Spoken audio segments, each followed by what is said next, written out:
Bonjour à tous et bienvenue dans notre podcast dédié à la parentalité au travail. Saviez-vous que 92% des parents affirment que la question de l'équilibre vie professionnelle et personnelle est une préoccupation quotidienne ? Et que 90% des parents se sentiraient plus fidèles envers leur entreprise si celle-ci proposait un accompagnement ?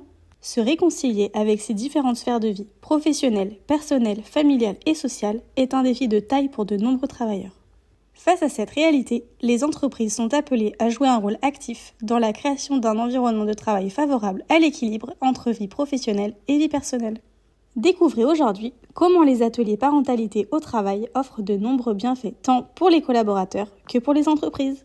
Je suis ravie d'accueillir Anne-Laure Lilliot, coach parentale et familiale et membre du réseau Vitalo-Réflexe. Bonjour Anne-Laure, merci d'être avec nous aujourd'hui. Pouvez-vous vous présenter et nous expliquer votre approche en tant que coach parental et familial en entreprise ? Bonjour, merci beaucoup de me recevoir. Je suis heureuse d'être ici pour parler d'un sujet qui me passionne, la parentalité. Pour me présenter en quelques mots, je dirais que je m'appelle Anne-Laure, que j'ai 44 ans, je suis mariée, j'ai 4 enfants. J'ai fait des études d'infirmière puéricultrice il y a quelques années. J'ai travaillé à l'hôpital d'abord et puis en milieu extra-hospitalier, en PMI.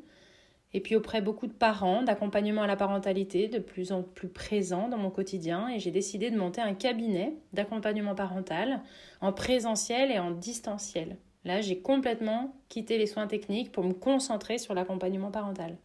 Je suis aussi animatrice d'un programme d'accompagnement parental canadien qui s'appelle Ces années incroyables.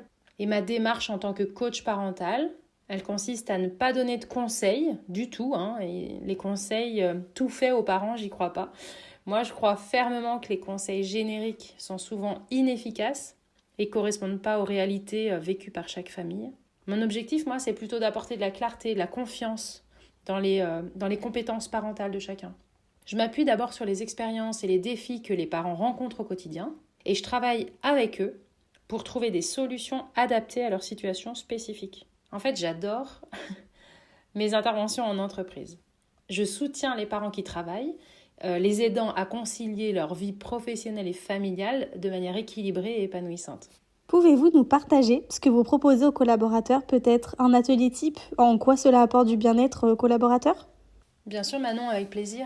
En entreprise, je propose généralement des ateliers interactifs, participatifs, c'est-à-dire que c'est axé sur les différents aspects de la parentalité et de la vie familiale en général. Je propose plusieurs modèles, allant de 30 minutes à 2 heures en fonction du temps qui est permis dans l'entreprise. Et je propose par exemple des ateliers sur l'équilibre entre la vie professionnelle et la vie familiale. En fait, on va travailler autour des stratégies pour les parents actifs. L'objectif de ces ateliers sont d'identifier donc les sources de stress et de conflits entre la vie professionnelle parentale et la vie familiale. Mais c'est aussi comment explorer des stratégies pratiques pour gérer efficacement son temps et ses priorités. La problématique qui est rencontrée dans ces cas-là, c'est que je suis un parent qui travaille, j'ai une famille à gérer et j'ai du temps limité, j'ai 24 heures dans ma journée, tout le monde a 24 heures dans sa journée. C'est comment on peut gérer efficacement son temps et ses priorités, sachant que son travail est important, mais sa famille aussi est importante. Quels sont les principaux bénéfices alors pour les entreprises qui font appel à vous ? Alors, les entreprises qui font appel à mes services en coaching parental et familial, elles peuvent bénéficier de plusieurs avantages. D'après mon expérience, les entreprises, elles disent qu'elles améliorent leur score de bien-être au travail. J'ai remarqué que les ateliers, les programmes de coaching parentaux, en fait, ça peut favoriser un meilleur climat de travail et ça encourage le partage d'expériences et la solidarité entre les collègues qui sont également parents. Ça peut aussi renforcer la cohésion d'équipe, favoriser un environnement de travail collaboratif et bienveillant.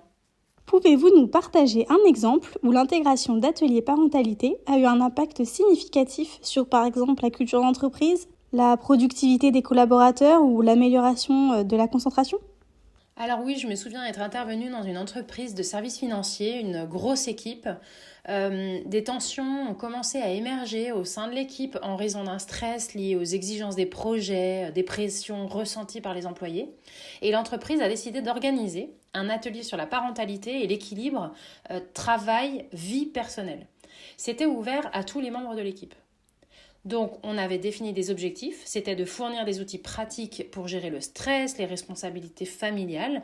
Et il s'agissait de 4 ateliers de 45 minutes. En fait, c'était un atelier par mois pendant 4 mois. Donc, je venais une fois par mois dans l'entreprise auprès des mêmes parents salariés. Donc, le groupe était déjà constitué et l'entreprise, comme elle était vraiment grosse, on avait défini une limite à 12 par an. Donc pendant l'atelier, les membres de l'équipe ont eu l'occasion de partager des défis personnels et professionnels. Et en fait, au fur et à mesure du temps, ça a créé un sentiment de compréhension et les parents se sont trouvés solidaires entre eux. Et ils ont également appris des techniques de gestion du temps, des gestions du stress. On a beaucoup travaillé autour des stratégies de communication, parce qu'on s'est rendu compte qu'il y avait des défis de communication au travail, mais aussi à la maison. Et du coup, ça a pu maintenir des relations harmonieuses en même temps au travail et à la maison. Donc, à la maison, on a aussi parlé des règles claires. On a aussi parlé des temps dédiés à la famille, au travail, mais aussi aux loisirs et au temps personnel. Et aussi, on avait abordé les bases de la communication dite non violente pour pouvoir communiquer de façon la plus optimale possible. Je me souviens que dans les semaines qui ont suivi l'atelier, j'ai observé moi-même donc des effets positifs. Les membres de l'équipe ont commencé à plus se soutenir les uns les autres. Ils partageaient leur charge de travail, ils offraient un soutien moral lorsqu'il y en a un qui était moins bien et qui montrait une petite baisse de morale. Et les tensions ont diminué. Elles ont été vraiment remplacées par une atmosphère de collaboration et de soutien. C'était impressionnant. L'équipe, elle a constaté une amélioration aussi de sa productivité. La performance globale de l'entreprise s'est vue évoluer de façon positive car les membres de l'équipe étaient mieux équipés pour gérer le stress et les défis des projets de manière efficace et constructive. C'était impressionnant. Si vous aviez un dernier message à faire passer aux responsables de structures qui hésitent encore à mettre en place des ateliers parentalité en entreprise, quel serait-il ? Alors si j'avais un dernier message à faire passer aux responsables des structures, je dirais qu'investir dans des ateliers sur la parentalité en entreprise, ça peut sembler être une décision difficile à prendre, mais je pense vraiment que les avantages en valent largement la peine. En fait, en offrant un soutien aux parents des collaborateurs, des parents salariés, les entreprises, elles montrent qu'elles se soucient de leur bien-être et qu'elles reconnaissent les défis auxquels les partenaires, les collaborateurs, les salariés sont confrontés dans leur vie pro et perso. Je pense que les ateliers de la parentalité, ça peut contribuer à réduire le stress parental mais professionnel aussi. Ça peut améliorer la productivité. Alors moi, je n'ai pas tant d'intérêt que ça à améliorer la productivité, mais en fait, je vois l'effet que ça a sur la productivité et c'est vrai que ça renforce l'esprit d'équipe au sein de l'organisation et de l'entreprise. Du coup, je dirais que ça démontre l'engagement de l'entreprise envers la création d'un environnement de travail inclusif et favorable au bien-être de tous les employés et ça n'a pas de prix. Merci beaucoup Anne-Laure pour votre précieux et inspirant témoignage. Merci à vous Manon, à bientôt, bonne journée. Merci à tous d'avoir écouté ce podcast sur l'équilibre vie perso et vie pro. Abonnez-vous et retrouvez-nous dans les prochains podcasts Vitalo. En juin, nous aurons le plaisir d'accueillir une professeure de yoga et membre du réseau Vitalo Réflexe. Elle nous parlera de la pratique du yoga en entreprise.